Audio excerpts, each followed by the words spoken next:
पिछले 20 सालों के पेपर, आप किसी भी कंपटीशन एग्जाम के पेपर उठाकर देखें, आपको 60% क्वेश्चन ऐसे मिलेंगे जो करंट और उसका बेसिक है, यानी कि समसामयिक की जो घटनाएं घटती है उनका बेसिक के सबसे ज़्यादा क्वेश्चन एग्जाम में पूछे गए हैं।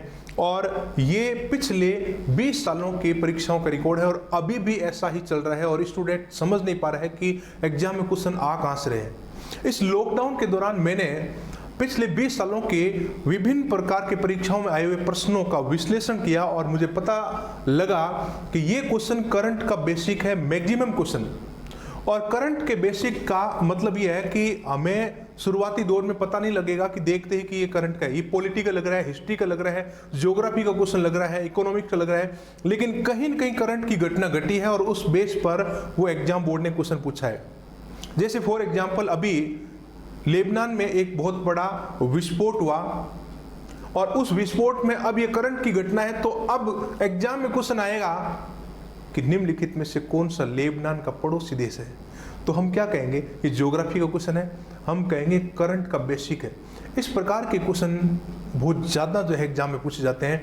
अगर राष्ट्रपति के समक्ष अध्यादेश प्रधानमंत्री ने पारित करवाए हैं, बार बार पारित करवाए हैं, तो ये एक इश्यू बन गया और ये जब इश्यू मीडिया के बीच में आता है तो चर्चा का विषय बन जाता है और एग्जाम बोर्ड में यूपीएससी ने, आरपीएससी ने, अधीनस्थ बोर्ड ने एग्जाम में क्वेश्चन पूछ लिया कि अध्यादेश संविधान के कौन से अनुच्छेद में, अध्यादेश की वैलिडिटी कितनी है, अध्यादेश अगर पारित नहीं हो तो कितने समय वो समाप्त हो जाता है। तो ये सब हम क्या कहेंगे, ये तो हम पॉलिटी के क्वेश्चन कहेंगे कि तो पॉलिटी का क्वेश्चन है, लेकिन नहीं, ये करंट अफेयर का क्वेश्चन है, ये करंट का बेसिक है। इसी प्रकार से आप विभिन्न प्रकार के जितने भी एग्जाम होते हैं उन सभी एग्जामों में आप देखेंगे तो ये सारी चीज़ें निकल कर आएगी कि करंट का बेसिक स्टूडेंट जो है तैयार कर ले तो ये एग्जाम बहुत आसान हो जाए। और इस समस्या का समाधान मैंने कर दिया है, आपकी सबसे बड़ी समस्या का समाधान मैंने कर दिया है। और अब आपको प्रत्येक सप्ताह में ये सारी इंफॉर्मेशन मिल जाएगी। कोई भी किसी भी स्थान पर, राज्य में, देश में, विश्व के किसी भी क्षेत्र में कोई बड़ी घटना घटी है और उस घटना का क्वेश्चन पूछने की संभावना है, उसका पूरा करंट का बेसिक और पूरा एनालिटिकल जो एनालिसिस है वो आपको बताया जाएगा।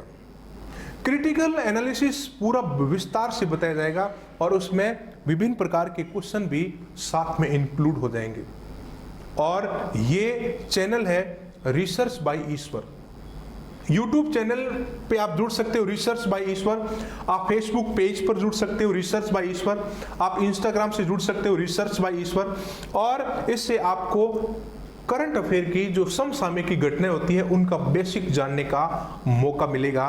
तो इस मौके को आप बिल्कुल न चुकें। और अगर आप कंपटीशन एग्जाम की तैयारी करने वाले स्टूडेंट हैं, या आप एक राजनेता है, या आप लीडर है, आप प्रशासक हैं, या आप कॉलेज स्कूल के स्टूडेंट हैं, या आप जागरूक नागरिक हैं, तो ये आपके लिए बहुत ही इंपॉर्टेंट रहेगा और आपकी पर्सनालिटी डेवलपमेंट के लिए भी बहुत ही कारगर सिद्ध होगा।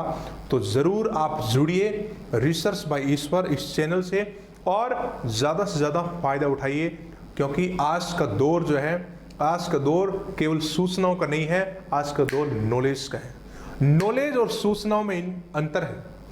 बच्चा स्कूल जाता है, वो सूचनाएं लेता है, लेकिन नॉलेज की कमी है। नॉलेज उसे कहते हैं कि आप उसका तर्क वितर्क कर सकें, आप उसका पक्ष और विपक्ष दोनों बता सकें। जैसे मैंने कहा कि देश में नई शिक्षा नीति आ गई, अब तो नई शिक्षा नीति आ गई, तो मैंने इसकी आलोचना भी की है और मैंने उसकी अच्छाइयां भी बताई कि इसमें अच्छी चीजें क्या है और इसमें खामियां क्या है।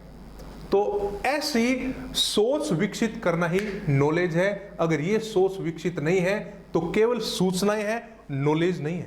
तो नॉलेज और सूचनाओं में ये अंतर है।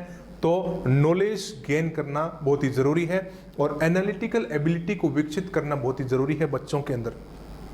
तो ये सारी चीजें आपको इस चैनल के ऊपर मिलेगी। तो जुड़िए रिसर्च बाय ईश्वर इस चैनल से और ज्यादा से ज्यादा फायदा उठाइए। जय हिंद, जय भारत।